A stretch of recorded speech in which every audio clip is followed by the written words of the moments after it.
अरे यार ये ला दिया भाई तूने विकास बा बहुत बढ़िया रे।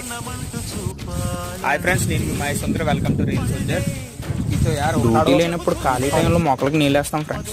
ఆ మొక్కలకు నీళ్ళేసిన తర్వాత మొక్కలు ఊరుకుంటే కొన్ని క్యారెట్లు, కొన్ని బొబ్బాయికాయలు, అరటిపళ్ళు, కొత్తిమీర, కరివేపాకు రకరకాలు ఉంటాయి అన్నమాట. నీటికి ఖాళీ టైంలో పచ్చళ్ళు చేసుకుంటారు మధ్యాహ్నం టైంలో. మేము ఉప్మా చేద్దామని అయితే ఇవాళ క్యారెట్ దుంపలు అయితే పీకుతున్నాం. ఇంకా ఇవి కంప్లీట్ అవ్వలేదు, ఇంకా అవి టైంలో ఉన్నాయి. 3 నెలల కిందట నేను కంటిన్యూస్గా వీడియోస్ చేశాను. ఇప్పుడైతే వీళ్ళందరూ నెగిటివ్ కామెంట్స్ పెట్టారని నేను వదిలేశాను అనమాట. ఎవరైతే ఎస్ఎస్సి జీడీ కోసం ట్రై చేస్తున్నారో వాళ్ళకి నేను ఏం చెప్పాలి, ఏం చూపించాలనుకుంటున్నాను వాళ్ళకి అర్థమవుతుంది. ఎవరైతే అందులో లేరో వాళ్ళు ఏం చేస్తారో నెగిటివ్ కామెంట్స్ పెడతారు. నువ్వు బట్మ్యాన్, నువ్వు సోల్జర్ కాదన్నది. నేను BDS కోర్స్ కంప్లీట్ చేసి నేను పక్కా సోల్జర్ని. ప్రతి డ్యూటీలో నేనే ఫస్ట్ వెళ్తాను. నాకైతే గర్వంగా చెప్పుకోవాలండి. పండిన టమాటా ఎవడని తింటాడు, పచ్చికని తింటేనే దాని మజా ఉందన్నమాట. జై హింద్, జై భారత్. మంచి మంచి వీడియోస్ కోసం లైక్ చేసి సపోర్ట్ చేయండి.